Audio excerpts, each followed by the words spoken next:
हे पहा शेतकऱ्यांचे हाल. डुकरासाठी येथे करंट द्यावा लागतो. हे भोंगा ठेवावा लागतो. असा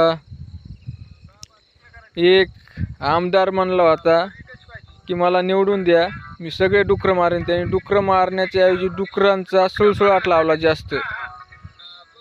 जास्त डुकरं लावली. डुकरं मारायचं तर लांबच राहिलं. ही पगार राजनीती.